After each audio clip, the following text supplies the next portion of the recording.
Assalamualaikum warahmatullahi wabarakatuh. Selamat sore, piye kabar lur? Semoga kita selalu dalam lindungannya.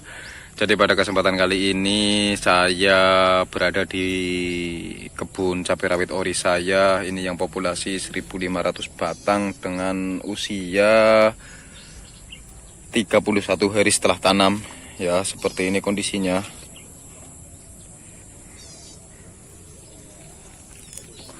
Dan untuk 31 hari setelah tanam, kondisi tanaman cabai saya seperti ini.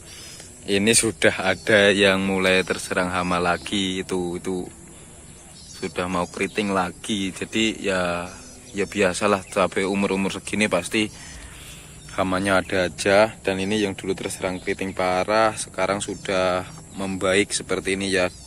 Itu kan daun-daun bawahnya keriting, namun daun atasnya sudah bagus. Dan untuk usia 31 hari setelah tanam, rata-rata sudah pecah cabang, sudah keluar bunganya, ramai banget itu. Tuh. Ini bunga, ini juga di sini bunga-bunga ya. Semoga saja nanti bunga-bunganya selamat sampai jadi buah dan memerah, bisa dipetik. Dan perlu kalian ketahui, tadi pagi saya melakukan penyemprotan kalsium ya. Penyemprotan kalsium ini juga kalau yang agak tebal itu daunnya agak keputihan, itu daunnya agak keputihan. Nah seperti ini. Alhamdulillah sekali, yang dulu tanaman cabai saya itu banyak banget yang terserang keriting, sekarang sudah banyak yang pulih, berangsur-angsur pulih. Ini malah, nah ini terserang keriting tapi pucuknya sudah pulih. Dan ini juga, ini malah bagus ya, dari awal bagus terus. Terus masalah tunas airnya banyak ya, menurut saya banyak banget, lebat banget. Nah, seperti itu. Kita jalan ke sana.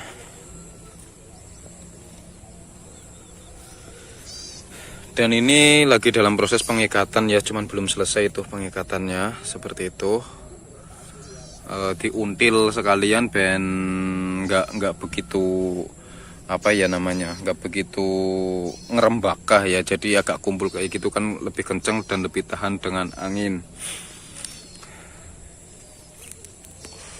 Dan perlu kalian ketahui, untuk umur 31 hari setelah tanam atau kondisi tanamnya seperti ini ya, umur nggak bisa jadi patokan karena kadang-kadang tanaman itu berbeda-beda pertumbuhannya. Namun untuk sekarang karena tanaman saya sudah banyak keluar bunga, kita harus mencukupi yang namanya unsur-unsur fosfat yang agak tinggi. Dan kalau bisa mungkin dalam waktu dekat lagi kita cukupi unsur kalium yang tinggi. Itu berguna untuk apa? Itu berguna untuk menjaga kualitas bunganya agar menjadi buah ya. Selain itu kita juga sebisa mungkin cukupi juga unsur mikronya seperti unsur kalsium, karena unsur kalsium itu memang bukan unsur mikro tapi unsur makro sekunder. Ya walaupun dibutuhkan tanaman itu nggak begitu banyak, namun kalau tanaman kita kekurangan kalsium itu bisa berakibat fatal. Contohnya ya seperti yang mudah ditandai itu bunganya rontok seperti itu ya. Dan alhamdulillah ini pertumbuhannya saya rasa hampir merata lah, gampangannya merata ya. Kita jalan. Nah ini yang kemarin terserang keriting kutu kebul ya, seperti ini juga, namun sekarang sudah membaik. Ini cabai baru 2 kali dipupuk ya lur. Pemupukan pertama menggunakan NPK 16 1 kilo ditambah KNO3 merah 1 kilo, dan pemupukan kedua di usia berapa ya, 16 hari setelah tanam kalau nggak salah. Itu juga takarannya sama, NPK 16 1 kilo dan KNO3 merah 1 kilo. Jadi walaupun baru dipupuk 2 kali, namun tanaman saya rasa sudah subur. Dan kemarin-kemarin memang saya memutuskan belum melakukan pemupukan lagi karena kondisi tanaman seperti ini. Dan kemarin karena curah hujannya tinggi itu tanahnya lembab, jadi saya belum berani melakukan pemupukan lagi. Takutnya nanti kalau kita gembleng pupuk jar-joran seperti itu malah pertumbuhannya semakin menggila dan malah jadi rawan terserang penyakit. Seperti itu ya. Oke. Kita lihat yang lain sambil jalan tuh. Ini ya. Ya, tanaman saya masih banyak yang belum diikat ya. Contohnya seperti ini belum diikat tuh. Ini satu tanaman namun tunas airnya banyak ya. Tadinya rencana awal saya mau melakukan perempelan daun karena kondisinya tanahnya lembab banget, namun ini berapa ya 2 hari itu nggak ada hujan, jadi sekarang kondisi tanahnya sudah nggak lembab ya, nggak begitu lembab, dan saya belum melakukan perempelan daun ya. Kemungkinan besok kalau semisal ada waktu saya lakukan perempelan daun ya. Oke, seperti apa kalsium yang saya gunakan, merek apa yang saya gunakan, kalian simak video ini dan jangan lupa subscribe agar saya lebih semangat membuat konten seputar pertanian, khususnya pertanian hortikultura seputar cabai ya.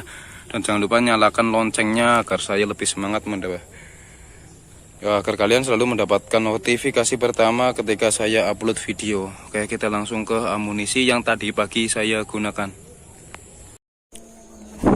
Jadi pada penyemprotan yang keempat kali ini saya akan melakukan penyemprotan kalsium, di mana manfaat kalsium itu banyak banget ya. Ini kalsium yang saya gunakan, ini kalsium super, cuman bungkusnya sudah saya buang ya. Ini tinggal kemasan plastiknya. Soalnya kalau kalsium super kan itu bungkusnya kardus, terus di dalamnya ada dikemas seperti ini ya. Dan untuk manfaat kalsium yang paling ketara itu adalah bagus banget untuk tanaman cabai yang fase generatif. Apalagi ini tanaman cabai saya menjelang masuk fase generatif, itu kan pastinya kita perlu menjaga bunga-bunganya ya, agar bunga-bunga yang diproduksi oleh tanaman itu bisa jadi maksimal ya. Dan selain itu kalsium ini juga di pasaran itu banyak, nggak harus kalsium seperti ini, ada juga kalsium yang cair, ada juga kalsium yang kalsium nitrat ya, itu dari mereknya juga ada, CNG dan banyak lainnya. Tinggal pilih saja sesuai dengan keinginan Anda. Namun perlu saya kasih tahu, ini sesuai dengan pengalaman saya ya, karena sekarang di sini kondisinya itu curah hujan tinggi, jadi saya memutuskan untuk menggunakan kalsium super ya. Soalnya kalau kalsium nitrat itu kan dalam kalsiumnya itu mengandung unsur nitrogen. Ada unsur nitrogen, jadi ketika musim hujan atau kondisi curah hujan tinggi itu sebisa mungkin kita kurangi yang unsur nitrogennya. Maka dari itu kalsium super lah itu yang menurut saya paling efektif, karena di dalam kalsium super itu kandungannya itu cuma ada 2, yaitu kalsium itu sendiri, itu pun kalsiumnya sangat tinggi ya, ada 90%-an, 90% sekian. Dan ada juga unsur-unsur mikro ya, seperti magnesium dan yang lain-lain. Jadi karena musim hujan, tanaman pastinya kan itu biasanya kelembaban tinggi, maka kalsium inilah yang bisa membantu menaikkan pH ya, atau mengurangi kelembaban pada tanaman. Kalau semisal menggunakan kalsium nitrat, takutnya di sisi lain unsur kalsiumnya pada kalsium nitrat itu rendah, nggak setinggi kalsium super maksudnya ya, juga ada unsur nitrogennya. Maka dari itu ketika musim hujan tinggi, curah hujan tinggi, saya menyarankan sesuai pengalaman saya itu menggunakan kalsium super. Kalau musim kemarau, gunakanlah kalsium nitrat sebisa mungkin seperti itu ya. Dan untuk dosisnya, saya memang kalau kalsium itu rada jar-jor ya. Jadi dosis untuk kalsium sendiri saya akan menggunakan 5 sendok, 1, 2, 3, 4, 5. Nah, saya menggunakan 5 sendok karena ya itu untuk mencukupi unsur-unsur kalsium. Soalnya saya dari awal tanam sampai sekarang itu belum pernah memenuhi unsur kalsiumnya, jadi saya akan mencukupinya sekarang. Dan selain itu, unsur kalsium itu juga bisa memberi daya imunitas pada tanaman agar lebih sehat ya, seperti itu ya. Biar tanaman itu tidak mudah terserang penyakit, khususnya penyakit yang disebabkan oleh jamur dan bakteri. Selain itu juga nanti ini akan membantu menjaga bunga agar tidak rontok dan menjadikan bunga itu berbuah cabai yang lebih maksimal, seperti itu ya. Oke, jadi pada penyemprotan yang keempat kali ini saya hanya menggunakan kalsium, soalnya kalau kalsium itu diusahakan jangan dicampur dengan pestisida lain atau pupuk lain. Itu pengalaman saya pribadi, dan ini juga saya nggak kasih perekat ya. Oke, sampai jumpa di video selanjutnya. Assalamualaikum warahmatullahi wabarakatuh.